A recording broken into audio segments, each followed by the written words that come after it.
In our previous lecture, ગઈકાલના લેક્ચરમાં આપણે zeroth law of thermodynamics જોયું હતું. બરાબર, ઝીરોથ લો ઓફ થર્મોડાયનેમિક્સ જે ગઈકાલના લેક્ચરમાં આપણે જોયું હતું, બરાબર, એ વસ્તુ થોડુંક ઝડપથી પાછું તમને હું રિવિઝન કરાવી દઉં.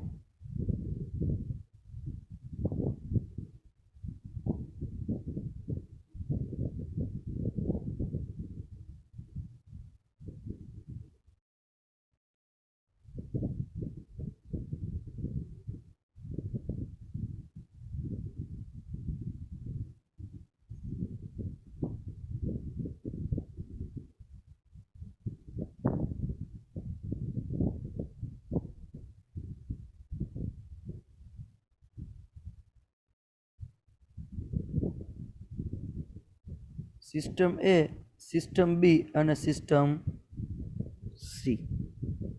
બરાબર, આ વોલ કેવી છે?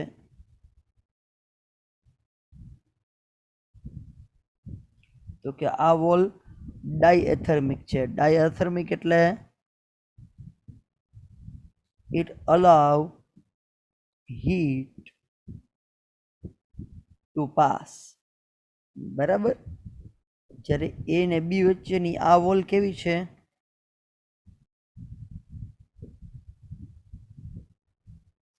એડિયાબેટિક વોલ છે. એડિયાબેટિક વોલ એટલે શું? તો કે it doesn't allow heat to pass. જો એ ને બી બંને સિસ્ટમ છે, બરાબર, એ એકબીજાથી આમ જોતા આઇસોલેટ થયેલી છે એમ તમે કહો, કેમ કે બેની વચ્ચે એડિયાબેટિક વોલ છે, એટલે એ ને બી વચ્ચે કોઈ પણ જાતનું હીટનું ટ્રાન્સફોર્મેશન એ થતું નથી. બરાબર છે, પરંતુ એ ને સી વચ્ચે હીટનું ટ્રાન્સફોર્મેશન થાય છે અને બી ને સી વચ્ચે હીટનું ટ્રાન્સફોર્મેશન થાય છે. બરાબર, તો એ ને સી વચ્ચે હીટનું ટ્રાન્સફોર્મેશન થાય છે એટલે શું કહી શકાય કે એ is in thermal equilibrium with B. બરાબર, આ પહેલો મુદ્દો. બીજો મુદ્દો શું કહી શકાય? Sorry, A is in thermal equilibrium with C હોય ભાઈ, બી નો હોય.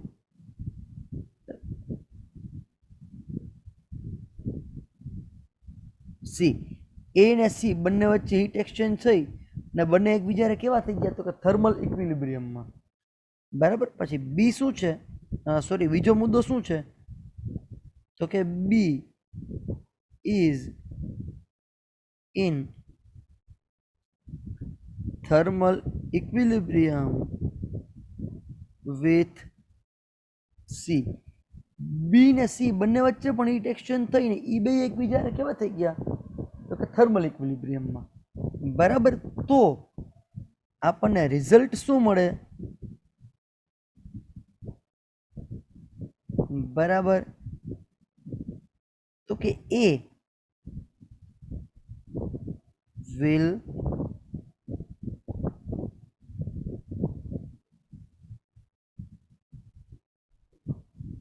automatically in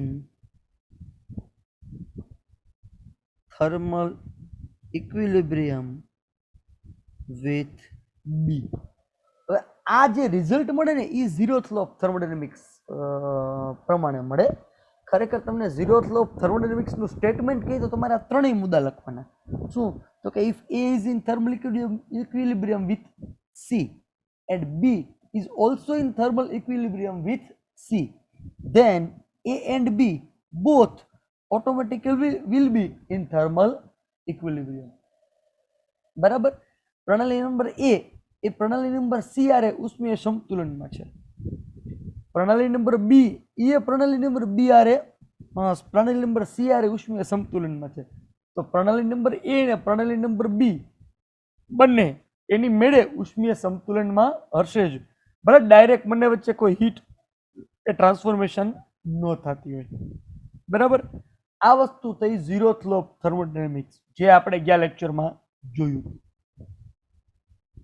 બરાબર, હવે એનું થોડુંક કન્ક્લુઝન બાકી રહી ગયું હતું ગયા લેક્ચરમાં, વિડીયો બંધ થઈ ગયો હતો એટલે 40 મિનિટ થઈ ગઈ, એટલે તો આપણે એક કન્ક્લુઝન પતાવીએ ને એ પછીનો ટોપિક છે થર્મોડાયનેમિકલ ઇક્વિલિબ્રિયમ. એ આપણે જોવાનો છે.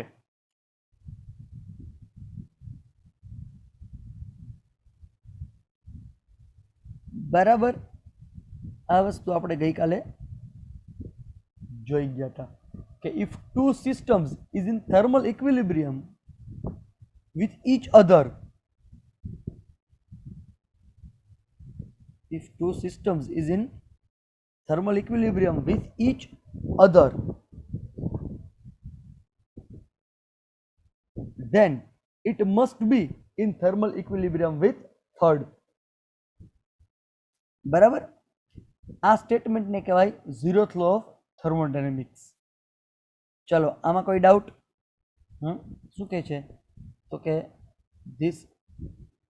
this statement is called the zeroth law of thermodynamics and forms the basic concept of temperature. બરાબર, આ સ્ટેટમેન્ટ છે, આ એટલે કયું તો ઉપરનું સ્ટેટમેન્ટ, એ ટેમ્પરેચરનો બેઝિક કોન્સેપ્ટ તમને આપે છે. ચલો આગળ. All these three systems can be said to possess a property that ensure their being in thermal equilibrium with one another. આ ત્રણેય સિસ્ટમની એક પ્રોપર્ટી, ત્રણેય સિસ્ટમનો એક ગુણધર્મ સમાન કહેવાય. કયો ગુણધર્મ? તો કે ત્રણેય છે એકબીજા હારે ઉષ્મીય સંતુલનમાં થર્મલ ઇક્વિલિબ્રિયમની અંદર જોવા મળે છે. હવે આ ગુણધર્મ કયો કે જે ગુણધર્મ ત્રણેયમાં સમાન છે એટલા માટે ત્રણેય એકબીજા હારે ઉષ્મીય સંતુલનમાં જોવા મળે છે. બરાબર, તો આ ગુણધર્મ છે તાપમાન. This property is known as temperature. We may be therefore define the temperature of a system as a property that determines where or not the system is in thermal equilibrium with the neighboring system 1. With the neighboring system, એટલે કે કોઈ પણ system છે એ બીજી system સાથે thermal ઇક્વિલિબ્રિયમમાં હશે કે નહીં. કોઈ પણ પ્રણાલી એ બીજી પ્રણાલી હારે ઉષ્મીય સંતુલનમાં હશે કે નહીં. આ વસ્તુ નક્કી કોણ કરે છે? તો કે આ વસ્તુ પ્રણાલીનો એક ગુણધર્મ નક્કી કરે છે કે આ પ્રણાલી છે એ બીજી પ્રણાલી હારે ઉષ્મીય સંતુલનમાં હશે કે નહીં. તો આ ગુણધર્મ કયો જે આ વસ્તુ નક્કી કરે? તો કે આ વસ્તુ નક્કી કરતો ગુણધર્મ છે ને, બરાબર, એને કહેવાય ટેમ્પરેચર. બરાબર, સમજાણી વાત? કોઈ ડાઉટ? ઓકે, આગળ.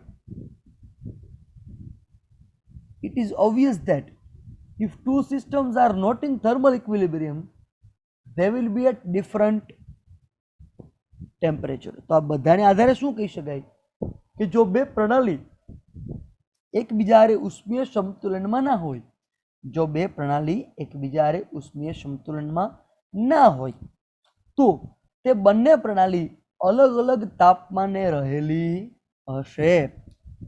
બરાબર, આથી ઊંધું સાચું છે કે જો બે પ્રણાલી એકબીજા હારે અલગ અલગ તાપમાને રહેલી હોય તો તે બંને પ્રણાલી એકબીજા સાથે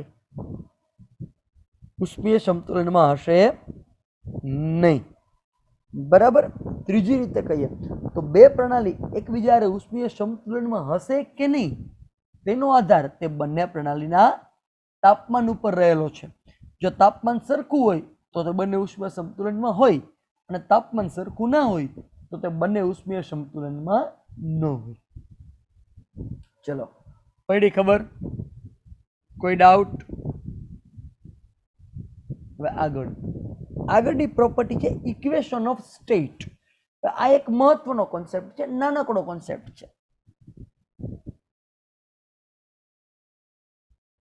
જેટલું તમને બોર્ડ ઉપર દેખાય છે, વ્હાઇટ બોર્ડની સ્ક્રીનમાં તમને જેટલું દેખાય છે એટલું જ છે. આ ટોપિક અવડો જ છે.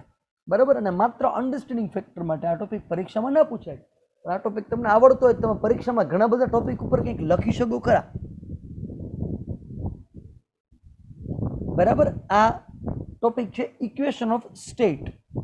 ઇક્વેશન ઓફ સ્ટેટનું ગુજરાતી શું થાય? ઇક્વેશન ઓફ સ્ટેટનું ગુજરાતી થાય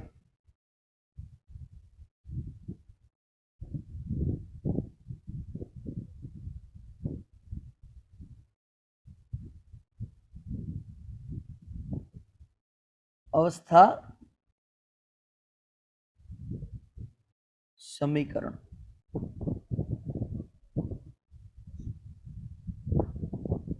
બરાબર. શું કહે છે? The equation concerning the pressure, the volume and the absolute temperature of a substance is called the equation of state. मतलब अवस्था समीकरण अथवा तो पदार्थनी अवस्था नक्की करतुं समीकरण जे छे ए केवुं होय तो के अवस्था समीकरण अथवा पदार्थनी अवस्था नक्की करतुं समीकरण ए त्रण वस्तुनुं बनेलुं होय अथवा एमां त्रण पेरामीटर होय. क्या क्या?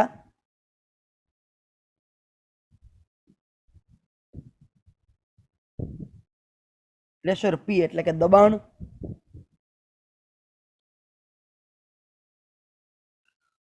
વોલ્યુમ V એટલે કદ, પ્રેશર P એટલે શું થાય? દબાણ. વોલ્યુમ V એટલે શું થાય? તો કે કદ.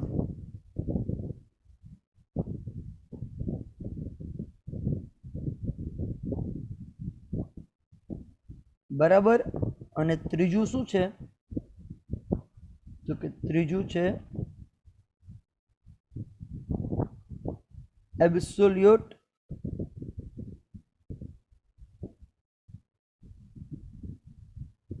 ટેમ્પરેચર. ટેમ્પરેચર એટલે શું થાય? તાપમાન. પણ આ એબ્સોલ્યુટ ટેમ્પરેચર છે એટલે તાપમાન તમારે શેમાં લેવાનું? તાપમાન તમારે કેલ્વિનમાં લેવાનું. તાપમાન તમે ડિગ્રી સેલ્સિયસ કે ડિગ્રી ફેરનહીટમાં લ્યો એને એબ્સોલ્યુટ ટેમ્પરેચર નિરપેક્ષ તાપમાન કહેવાતું નથી. જ્યારે તમે તાપમાન કેલ્વિનમાં લ્યો એને નિરપેક્ષ તાપમાન કહેવાય. એટલે આ ખાલી ટેમ્પરેચર નહીં પણ એબ્સોલ્યુટ ટેમ્પરેચર એટલે કે કેલ્વિનમાં તમને જે ટેમ્પરેચર મળે એ લેવાનું છે. બરાબર. અચ્છા, તો આ ત્રણેય પેરામીટર છે એ જે સમીકરણમાં હોય એ સમીકરણને શું કહેવાય? એ સમીકરણને કહેવાય અવસ્થા સમીકરણ અથવા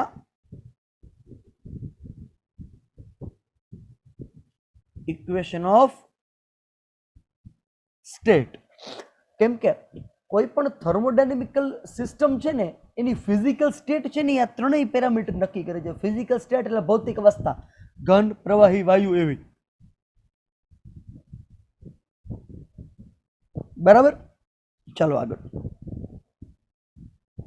Thus, for a gas forming the system. હવે જો શું કીધું? Thus, for a gas forming the system મતલબ આપણી પ્રણાલી કઈ અવસ્થામાં હશે? તો વાયુ અવસ્થામાં. એને પહેલા જ કહી દીધું. બરાબર છે. Okay. Thus, for a gas forming this system, these three quantities are not independent and are connected by a relationship of general form. मतलब કે એક ગેસ છે કે જે પ્રણાલી તરીકે આપણે લીધો છે, એક ગેસ વાયુ. બરાબર. તો વાયુ માટે પ્રેશર, વોલ્યુમ અને ટેમ્પરેચર આ ત્રણેય એકબીજાથી ઇન્ડિપેન્ડન્ટ નથી, ત્રણેય એકબીજાથી સ્વતંત્ર નથી. આમ તો કોઈ પણ પ્રણાલી માટે તમે કોઈ પણ પ્રણાલી છે એ સોલિડ સ્ટેટની લ્યો કે લિક્વિડ સ્ટેટની લ્યો, તમે કોઈ પણ પ્રણાલી, કોઈ પણ સિસ્ટમ લ્યો એના માટે પ્રેશર, વોલ્યુમ ને ટેમ્પરેચર છે એ એકબીજાથી ઇન્ડિપેન્ડન્ટ હશે નહીં, ત્રણેય એકબીજા ઉપર ડિપેન્ડન્ટ જ હશે. બરાબર. છતાંય ગેસ માટે એણે કીધું કે પ્રેશર, વોલ્યુમ ને ટેમ્પરેચર ત્રણેય ભેગા થઈને કોઈ ફંક્શન એફ બનાવે છે. તો function F that is dependent on pressure, volume and temperature that is equal to 0. બરાબર. આને શું કહેવાય? આને કહેવાય ઇક્વેશન ઓફ સ્ટેટ. આને અવસ્થા સમીકરણ અથવા ઇક્વેશન ઓફ સ્ટેટ કહેવાય. બરાબર. Which is called the equation of state. Okay, ચલો અહીં પૂરું. આગળ. The equation of state for an ideal gas in a static condition is represented as PV is equal to RT. આમાં થોડુંક ભાઈ ઘટે છે. The equation of state for, પછી તમારી ચોપડીમાં એક વસ્તુ ઉમેરી દેજો ન હોય તો.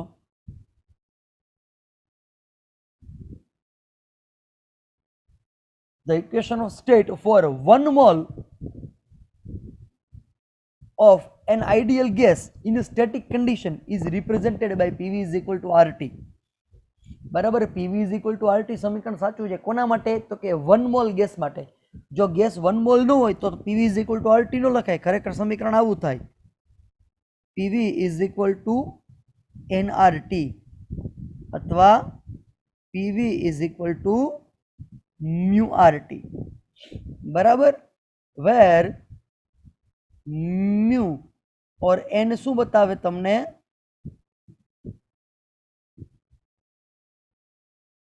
તો કે નંબર ઓફ મોલ. પણ આ 1 મોલ છે એટલે n કે mu લખવાની જરૂર નહીં. એટલે તમારું ઇક્વેશન થઈ ગયું PV is equal to RT. જ્યાં P એટલે પ્રેશર, V એટલે વોલ્યુમ, T એટલે ટેમ્પરેચર, n બરાબર 1 લીધું. વૈધો શું? વૈધો R. R શું છે? તો જો એને કીધું છે, બરાબર, where R is the universal gas constant. જ્યાં કેપિટલ R બરાબર સાર્વત્રિક વાયુનો અચળાંક છે. બરાબર, અને એની વેલ્યુ કેટલી? તો કે its value is found to be 8.314 joule per gram પર મોલ પર કેલ્વિન. જો આમાં આવ્યું 1 મોલ પર મોલ આવ્યું, એટલા માટે અહીંયા n અથવા મ્યુ બરાબર તમારે 1 મોલ લેવું જરૂરી છે. બરાબર, એની વેલ્યુ શું થાય? તો કે જૂલ પર ગ્રામ પર મોલ પર કેલ્વિન. બરાબર, હા, અથવા તો શું કીધું? તો કે 8.314 ગુણ્યા 10⁻³ જૂલ પર કિલોગ્રામ પર મોલ. અહીંયા પર કેલ્વિન લખતા પાછું ભૂલાઈ ગયું, સુધારી નાખજો. હવે એક બીજી વસ્તુ ભાઈ, તમારી બુકની અંદર જે છે ને, તમારી બુકની અંદર જેટલું લખ્યું છે એ બધું મેં પીપીટીમાં લઈ લીધું છે. બુકમાં છે એમ એઝ ઇટ ઇઝ. બરાબર, એટલે હું તમને પીપીટીની અંદર જ્યાં જે વસ્તુ કહેતો જાઉં કે ભાઈ અહીંયા આ વસ્તુ સુધારજો, અહીંયા આ વસ્તુ ઉમેરજો, એ તમારે તમારી બુકમાં ઉમેરી લેવી. બરાબર ને, એ ભૂલ તમને હું બતાવી શકું એટલા માટે જ આની અંદર મેં પીપીટીની અંદર ભૂલ કરેક્શન કરી નથી કે ચાલુ લેક્ચરે કરેક્શન થઈ જશે, જેથી કરીને મારે તો કરેક્શન થઈ જાય પણ હારોહાર તમે કરેક્શન કરતા રહ્યો. બરાબર છે? કોઈ ડાઉટ? ઓકે, ચલો આપણે આગળ વધીએ.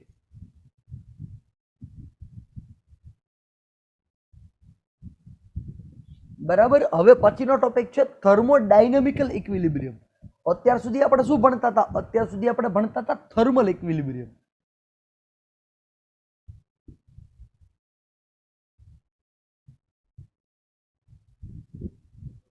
અત્યાર સુધી આપણે શું ભણતા હતા? Thermal equilibrium. થર્મલ ઇક્વિલિબ્રિયમ એટલે શું થાય? તો કે ઉષ્મીય સંતુલન. ને થર્મોડાયનેમિકલ ઇક્વિલિબ્રિયમ એટલે આનું ગુજરાતી શું થાય? હું તમને લખી દઉં. બરાબર, આનું ગુજરાતી થાય ઉષ્મા ગતિશાસ્ત્રીય સંતુલન. બરાબર, થર્મોડાયનેમિકલ ઇક્વિલિબ્રિયમ, ઉષ્મા ગતિશાસ્ત્રીય સંતુલન. તો કોઈ પણ બે પ્રણાલી એકબીજા હારે થર્મોડાયનેમિકલ ઇક્વિલિબ્રિયમમાં છે એમ ક્યારે કહેવાય? કોઈ પણ બે પ્રણાલી એકબીજા હારે થર્મોડાયનેમિકલ ઇક્વિલિબ્રિયમમાં છે એમ ક્યારે કહેવાય? તો કે જ્યારે એ બે પ્રણાલી છે એ એકબીજા હારે થર્મોડાયનેમિકલ ઇક્વિલિબ્રિયમના 3 ભાગ પડે. ઉષ્મા ગતિશાસ્ત્રીય સંતુલન છે ને એના 3 ભાગ પડે. બરાબર, પેલું છે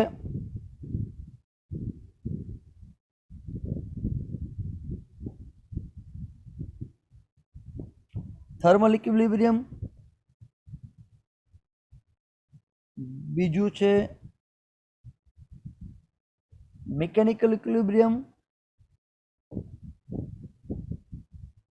અને ત્રીજું છે કેમિકલ ઇક્વિલિબ્રિયમ.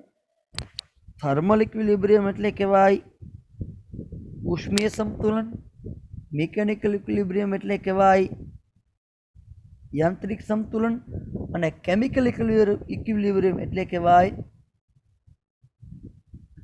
રાસાયણિક સંતુલન. તો જ્યારે કોઈ પ્રણાલી 1 એ પ્રણાલી 2 સાથે ઉષ્મીય સંતુલનમાંય હોય, એની હારોહાર યાંત્રિક સંતુલનમાંય હોય ને એની હારોહાર રાસાયણિક સંતુલનમાંય હોય. કોઈ બે પ્રણાલી જો આ ત્રણેય પ્રકારના સંતુલન ધરાવતી હોય, ત્રણ એટલે ક્યાં? ઉષ્મીય, યાંત્રિક ને રાસાયણિક. If two systems are in thermal equilibrium as well as mechanical equilibrium as well as chemical equilibrium, જો કોઈ બે પ્રણાલી ઉષ્મીય, યાંત્રિક અને રાસાયણિક ત્રણેય પ્રકારના સંતુલન ધરાવતી હોય તો આ બે પ્રણાલીને એકબીજા હારે થર્મોડાયનેમિકલ ઇક્વિલિબ્રિયમ એટલે કે ઉષ્માગતિશાસ્ત્રીય સંતુલનમાં છે એમ કહેવાય. બરાબર. એટલે ઉષ્માગતિ શાસ્ત્રીય સંતુલન એટલે શું? તો કે ઉષ્મીય સંતુલન વત્તા યાંત્રિક સંતુલન વત્તા રાસાયણિક સંતુલન બરાબર શું કહેવાય? ઉષ્માગતિ શાસ્ત્રીય સંતુલન. ત્રણેય ભેગું થાય ત્યારે જ ઉષ્માગતિ શાસ્ત્રીય સંતુલન બને.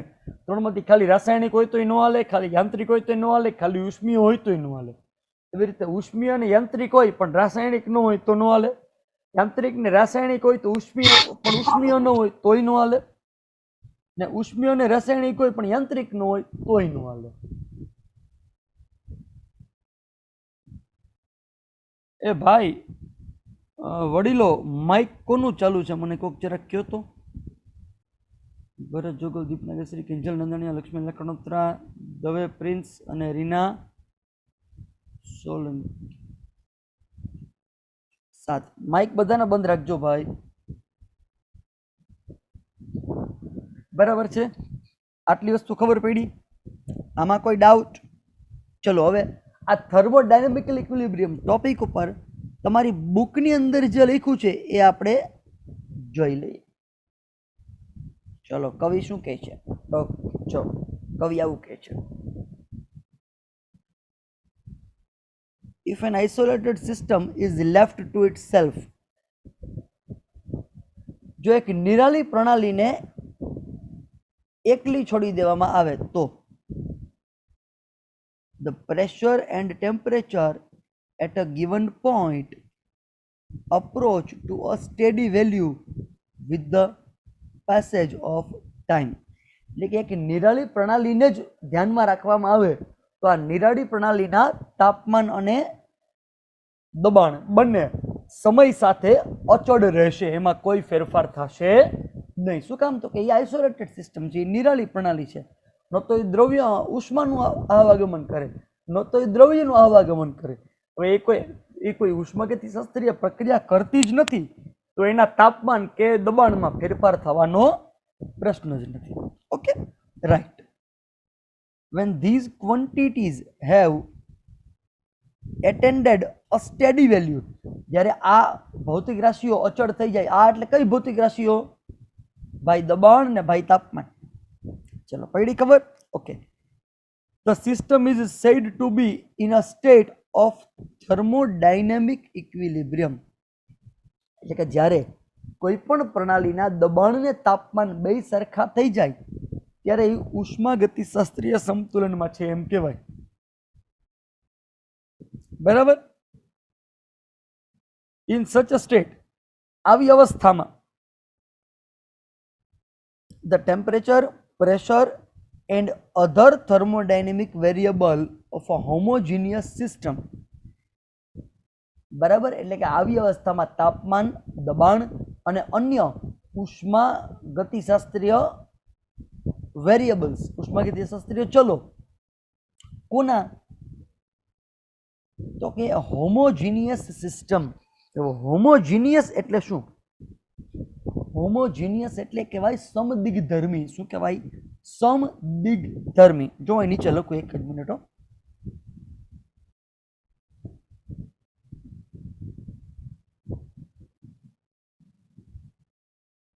સમદિગ્ધર્મી. સમ એટલે કહેવાય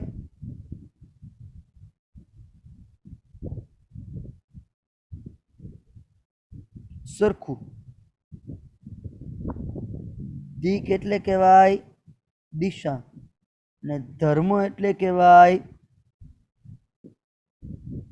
ગુણધર્મ. એટલે સમદિગ્ધર્મી એટલે કેવું, તો કે જેના ગુણધર્મો બધી દિશામાં સમાન છે એને શું કહેવાય, સમદિગ્ધર્મી. એનું ઇંગ્લિશ થાય હોમોજીનિયસ. બરાબર. એટલે in such a state temperature, pressure and other thermodynamic variables of a homogeneous system are the same at all point.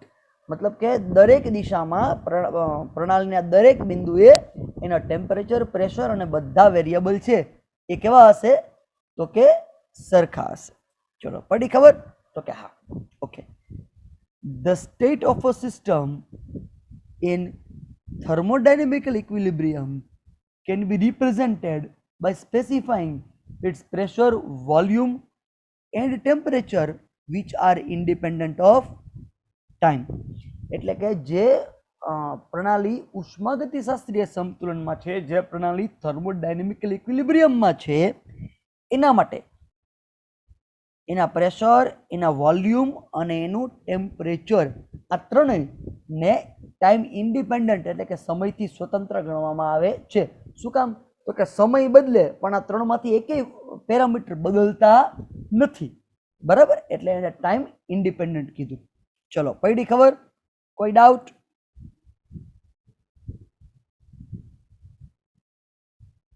Next. બરાબર, શું કહે છે? Thus a system in thermal, mechanical and chemical equilibrium is said to be in thermodynamical equilibrium. મતલબ કે જે system થર્મોડાયનેમિકલ ઇક્વિલિબ્રિયમમાં છે એ સિસ્ટમની અંદર ખરેખર અલગ અલગ ત્રણ પ્રકારના ઇક્વિલિબ્રિયમ જળવાતા હશે. આ ત્રણ પ્રકારના ઇક્વિલિબ્રિયમ ક્યાં, તો કે થર્મલ, મિકેનિકલ અને કેમિકલ. ચલો શું કહે છે? If a system contains more than one phase in equilibrium, આ ત્રણમાંથી કોઈ સિસ્ટમ એવી છે કે જેમાં એક કરતાં વધારે પ્રકારના ઇક્વિલિબ્રિયમ જળવાય છે. દાખલા તરીકે મિકેનિકલ ને કેમિકલ બે જળવાય છે. બરાબર. then in a state of thermodynamical equilibrium and the temperature and pressure are the same at all point and each phase is homogeneous.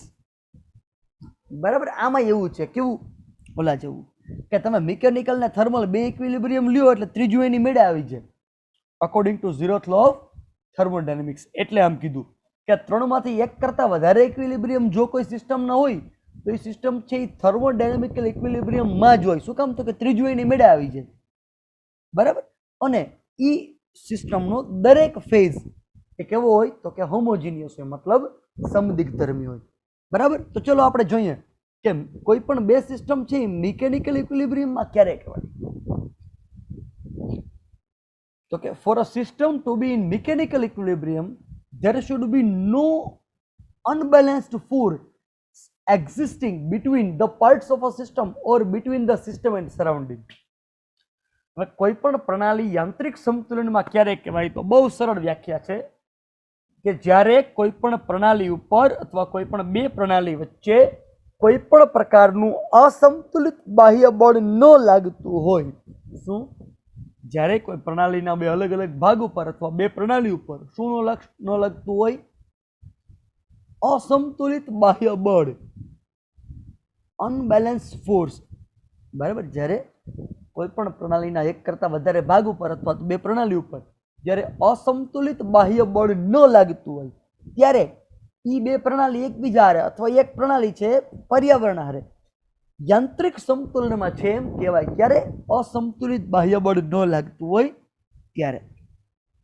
બરાબર છે. હવે આવ્યું થર્મલ ઇક્વિલિબ્રિયમ.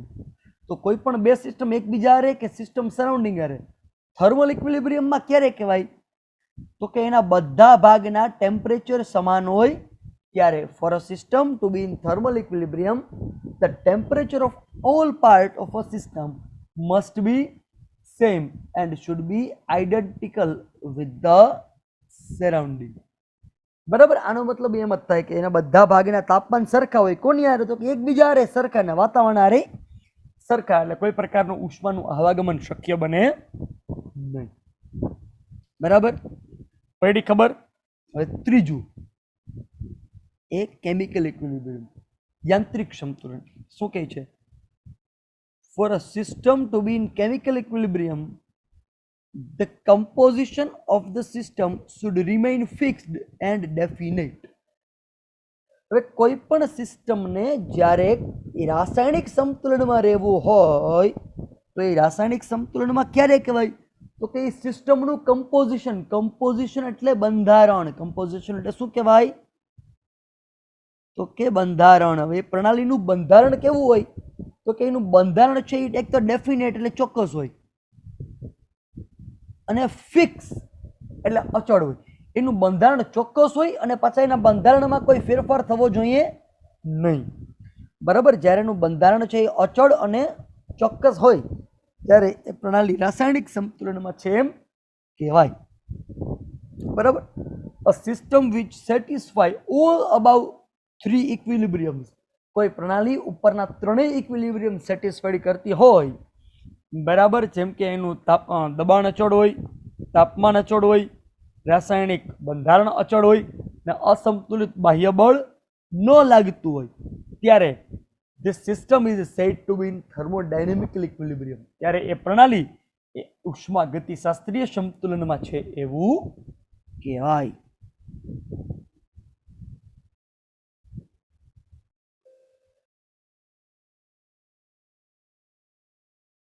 બરાબર છે. ચલો, આજની આપણી વાત છે એ અહીંયા પૂરી થઈ ગઈ. બરાબર, આજનો ટોપિક આપણે જોયો, ધેટ ઇઝ થર્મોડાયનેમિકલ ઇક્વિલિબ્રિયમ, ઉષ્મા ગતિશાસ્ત્રીય સંતુલન અને ઇક્વેશન ઓફ સ્ટેટ, અવસ્થા સમીકરણ. આ બેની આપણે જાણકારી મેળવી. હવે આગળ આવતીકાલે આપણે ડિફરન્ટ ટાઈપ ઓફ થર્મોડાયનેમિકલ પ્રોસેસ, એટલે કે અલગ અલગ પ્રકારની ઉષ્માગતિશાસ્ત્રીય પ્રક્રિયાઓ, મતલબ કે સિસ્ટમ અને સરાઉન્ડિંગ, બરાબર, પ્રણાલી અને પર્યાવરણ વચ્ચે અલગ અલગ પ્રકારની પ્રક્રિયાઓ થતી હોય છે. તમામ પ્રકારની પ્રક્રિયાઓ એ આપણે જોવાની છે. હવે ભાઈ, અત્યાર સુધી હું તમારી બુક પ્રમાણે હાલતો તો આ ટોપિક તમારી બુકમાં થોડોક પાછળ આપ્યો છે, પણ આપણે લાઈનમાં લઈ લઈશું. બરાબર છે? ચલો, પડી ખબર? ઓકે, સારું. આજનો કાર્યક્રમ આપણે અહીંયા પૂરો કરીએ.